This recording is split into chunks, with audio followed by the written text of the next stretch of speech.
One of the greatest obstacles to crafting health and wellness is identifying and controlling inflammation. It's at the core of all complex and chronic diseases, and it's the driving mechanism that underlies the most common symptoms that people like you struggle to overcome.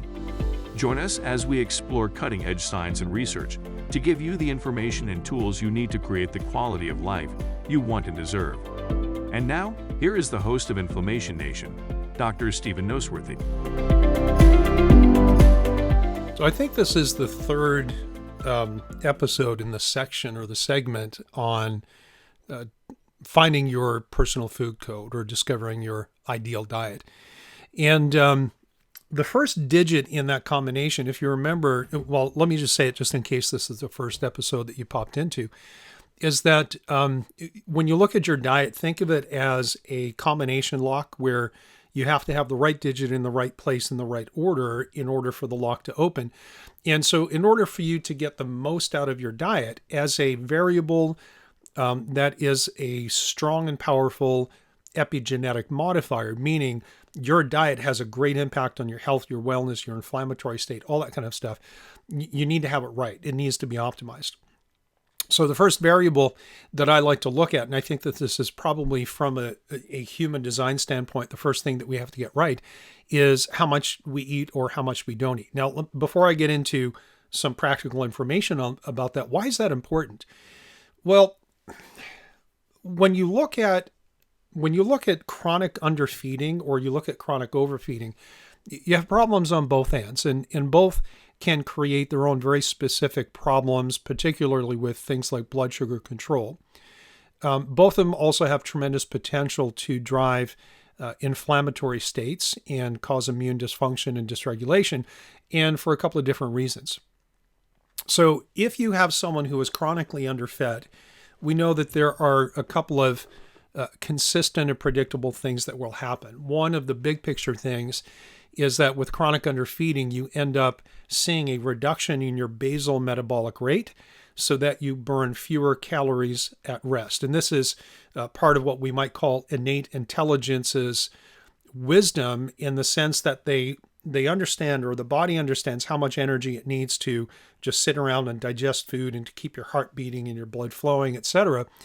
It also knows how much food that you need to engage in your activities and recover, so that when it senses that the fuel supply is dropping, it will adjust the basal metabolic rate, how much fuel you need at rest, to accommodate the fuel that's actually coming in on a consistent basis, because it is important for the body and the brain to have sufficient fuel on a consistent and an ongoing basis. That does not mean that we can't go through especially intentional periods, short periods of time, like intermittent fasting strategies.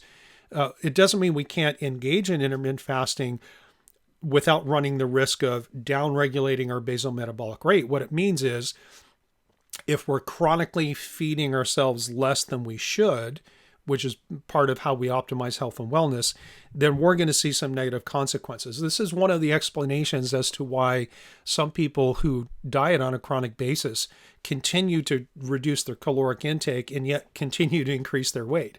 And there could be other variables that are associated with that, but one of the very real world implications of this is that as you chronically underfeed yourself, you end up with a lower metabolic rate, which means what used to be a sufficient calorie intake before is now too much.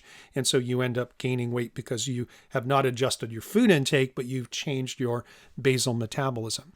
Beyond that, when we are chronically underfeeding ourselves, the brain doesn't like that. Like, the brain is an energy consumer. In fact, it's one of the largest energy consumers. I would say beyond active muscle, the brain consumes the most energy in the body, particularly when you compare the size of the brain compared to your muscular system. So basically, it's an energy hog. The more brain-based work you do, the more energy you need to keep the brain feeling well. But the energy is, or the brain, is, what we might call a sacrificial system. Not that it will sacrifice itself, but it will sacrifice other functions to maintain its own survivability. Which means that when you underfeed yourself, and do so in a manner that is inappropriate to your physiology, in a manner that you cannot quickly adapt to, your brain will look at that as a survival issue and will initiate all these adaptations to make sure that its own fuel supply is adequate so it can continue to function. And again, it quite often will tap into other systems to activate them, or it will sacrifice other systems. So for example, in chronic low blood sugar, low fuel states, it's very difficult to have hormonal balance and control. And so we see this all the time, that when women diet too much, their body fat goes down too low, maybe they have some body image and morphology perception problems. They actually don't need to lose weight, but they think they do. Inevitably, we get into states of very bad premenstrual syndrome with inconsistent cycles, great variability in flow rates and period of time during the cycle itself. But a lot of times they'll end up actually with no cycle at all. And so we see these very intimate connections between fuel status and sufficiency, how the brain perceives that potentially as a threat to survival, and then reaching out and having an impact on other systems. So basically, I just say it this way, the brain says, well, being able to reproduce is not a priority if I'm going to die. And so it sacrifices other systems so that it can maintain its own fuel sufficiency. Beyond that, just to try to link this to the inflammatory state, is that when you're chronically underfeeding yourself, and because the brain does perceive that as a threat to survival, as it begins to make its adaptations, it also does one more thing that easily can lead into the inflammatory cascade, and that is to create these low blood sugar events where, if you're going to ignore a hunger signal and not eat anyways because you're trying to lose weight or whatever the rationale is that the brain targets the adrenals and will ask it to create some cortisol in an effort to increase your blood sugar levels through two different well-known physiological processes, and that is gluconeogenesis and glycogenolysis. And, these things are being talked about a lot out there on the internet these days, just simply because when you engage in calorie restriction or when you get into intermittent fasting strategies, you can not eat food and still maintain normal blood sugar. In fact, you can eliminate carbohydrates from your diet altogether and you'll still have blood sugar, not because you're eating carbohydrates, but because your body has these adaptive capacities to make glucose out of other things, whether it's amino acids or different substrates or different base materials.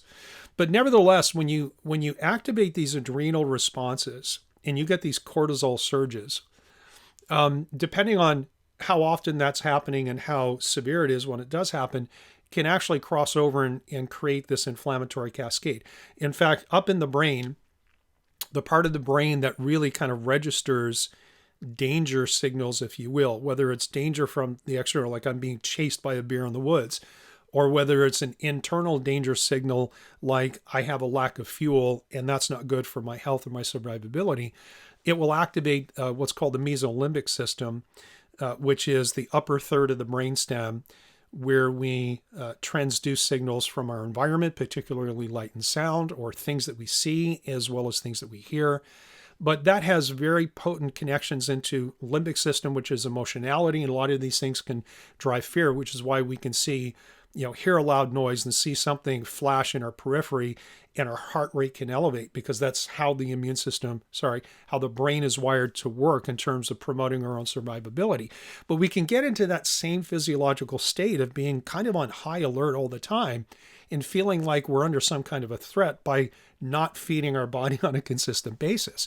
And so to kind of circle back around and make sure I don't get lost too far down this bunny trail of physiology and how your body and your brain is designed, is that when you are not eating enough food, you end up with these unfavorable adaptations that quite often end up promoting the very things that you're trying to fix.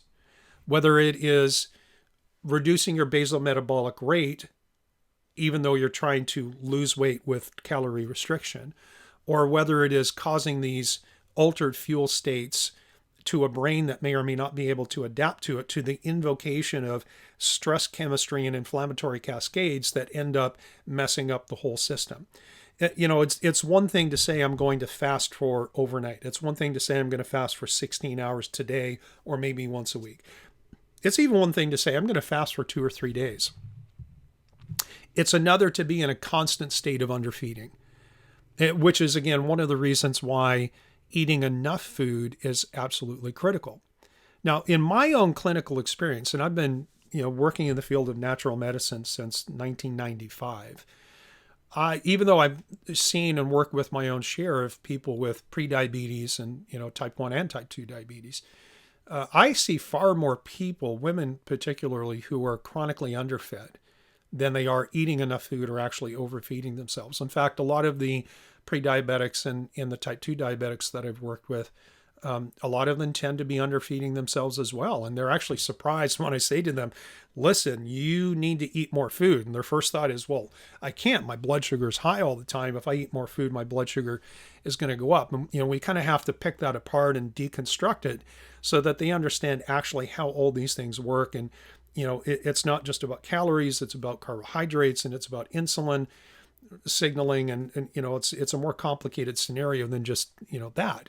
But nevertheless, let's flip to the high calorie side now, because, just like you can activate stress chemistry and inflammatory cascades with chronic underfeeding, you can do the same thing for slightly different reasons if you're always eating too much food, which, of course, if you're eating a standard American diet, is very easy to do because it is nutrient sparse and calorie dense, and the calories tend to come from wheat and dairy, unhealthy fats like corn, canola, soy oil, soybean oil, that kind of stuff. And it's all wrapped in kind of like a sugary wrapping. So you get high calories, high unhealthy fats, and high sugar at the same time. And so it's very easy to overconsume calories, particularly if you add on top of your Big Mac, like a big gulp or a Coke or something like that. And so what happens when we constantly overconsume? Well, there's a whole bunch of stuff that happens, and it's fairly well elucidated and known, both from a systems perspective, but also all the way down to what happens at the cellular level. But one of the most profound things is a change in the body's response to insulin. And so you've heard terms like insulin resistance before, where the cell no longer responds to insulin, which is the key that opens the door that allows glucose and energy sources to go into the cell where we can burn it for fuel. And so with increasing levels of insulin resistance, we end up with higher blood sugar and higher insulin. Now, both of those are pro-inflammatory. Number one, because glucose is actually a toxic molecule. We don't want high amounts of glucose floating around our bloodstream for any really length or period of time, simply because it damages tissues, it damages cells. And this is why people who are diabetics and have poorly controlled diabetes end up losing their kidneys and losing the retinas in their eyes and the nerve endings, and get these pain syndromes and paresthesias and all kinds of different things, ultimately usually dying of heart disease because of the vascular damage. But glucose itself is a toxic molecule.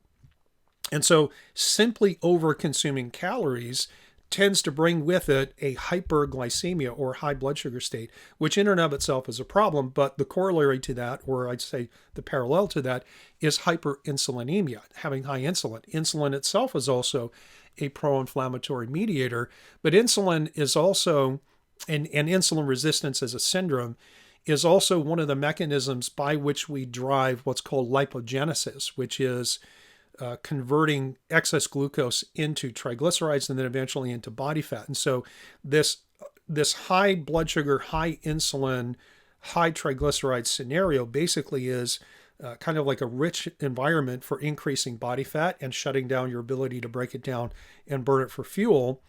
And it also tends to translate into global or systemic inflammatory loads. And then ultimately, one of the things that we see is a complete alteration in hunger and satiety signals, so that you've reached calorie sufficiency when you're eating, but your brain doesn't know that you're not hungry anymore, and you continue to overfeed.